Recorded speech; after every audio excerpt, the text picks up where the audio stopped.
A very good evening, distinguished guests. I'm Shalini, Dr. Pala's favorite daughter. I stand here today representing my brothers Sanjeev and Rajiv. First and foremost, I would like to thank the committee for the privilege of being able to address you this evening and say a few words about our father. I am told that doctors do not listen as well as lawyers, so I promise to keep this brief by my definition, not yours. By your definition, not mine. The list of Dad's merits and accolades as a human being dip deep into perpetuity, so I will just touch on a few of his many facets. Dad is number 10 in a family of 11 children and grew up in an estate. As a child, since he had to care for both the house and his siblings, attention was something Dad got none of. But so relentless was his determination to educate himself, he would complete all household chores, walk miles, take boats across rivers, and make his way to school every morning. Those days, Indians could only attend Tamil school. However, Dad wanted a future beyond the cocoon of rubber trees. He managed to convince the principal to allow him to attend English school in the afternoons, but he had to sit outside the classroom.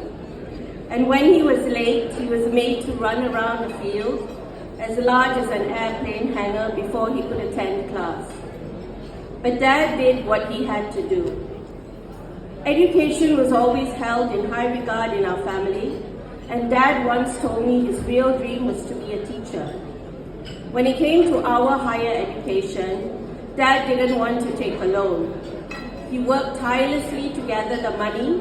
Until today, we do not really know the details of the lengths and sacrifices he endured to do so.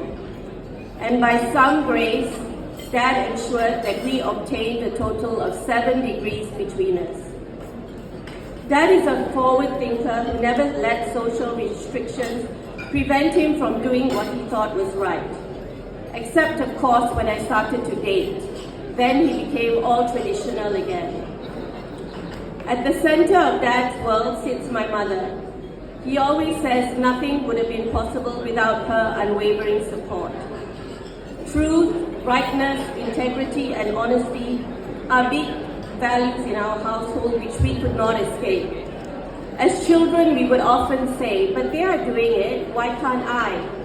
To which Dad would say, "If others want to do wrong, let them. You don't do." At some point, I told my friends that Dad is a gynecologist. Upon being enlightened with clarity of what that specialization is by esteemed scholars of the school canteen, I marched home very upset. "Dad," I said, "my friends say gynecologists are rich. Why are we not rich?" Dad then patiently explained that he wasn't in it for the money. He was in it to help people. He deliberately picked an area for his clinic where people were not so well off because he said he remembered what it was like to be poor. And this explains the steady stream of fruits, vegetables, durians, and even live chickens that would come home from the clinic. And to our puzzled faces, Mom would go, "Your father, patient had no money, so he let them pay like this. How he thinks we can pay the bills, I don't know." But God looks after those who do his work, and grace somehow took care of the bills. Dad is also very big on service, much to our dismay as children. We would be dragged to medical camps or Rotary projects, early weekend mornings, grumbling and groaning. But Dad insisted that we develop the eyes to see people through lens of compassion and give them whatever we had to give, even if it was just a smile, a helping hand, and some kindness. Back then it was annoying. Much later we realized what an invaluable gift that was. So if ever my brothers and I dare call ourselves half-decent human beings, it was because such values and virtues were deeply ingrained in us. Dad is also adored by many because he treats people like they matter, irrespective of their income, background, or status. Once as a young child, when we were dragged to a wedding of a different income person, I most horribly said, "But why must we go? They are nobodies." Suffice to say, I got a huge shelling and a lesson on dignity and respect that rings into my ears till today. Dad is also a very religious man. We grew up in temples with endless pujas and prayers, and as Dad and Mom prayed for more important things, we prayed it would be over soon so we could play. But Dad wanted us to know that despite the science and logic in the world, there was always a higher sanctity to believe in.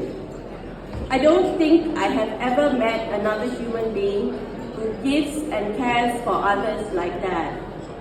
Mom always says how Dad would give the shirt off his back for us, so shut up and behave. Dad never bought anything nice or fine for himself, putting aside all his money for us. Till today, if you see him in something nice, it's most likely a gift. He always questioned our needs before getting even one small thing, and even then he would see the price and put it back. Luckily these days his eyesight is not that good, so we can bluff him about the price tag.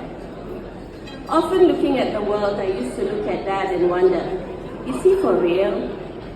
A genuine man, never asking for much, never expecting anything from anyone, giving for giving's sake, a truly priceless and precious man. Growing up, I would always tell Mom that I want to marry a man like Dad. But Mom would say, cannot. After God made your father, he broke the mold. If there is one quote I would choose that reflects Dad's essence, it would be these words by the Persian poet Hafiz. Even after all this time, the sun never says to the earth, "You owe me." Look what happens with a love like that. It lights the whole sky. So here's to a truly exceptional man, an embodiment of the true spirit of humanity. He is a living testament that life's real value is giving what you can to make the world a better place. As a family, we are delighted that Dad is being honored by his esteemed peers, as his inherent goodness, worth, dedication, and contribution is visible to everybody except himself. And with that, dear guests, may I please invite you to be upstanding and raise your glasses to pay tribute to our beloved father, Dr. Pala. To an extraordinary human being, an exemplary healer, and an inspiration to us all. May his legacy continue to light the way. To Dr. Pala. Thank you.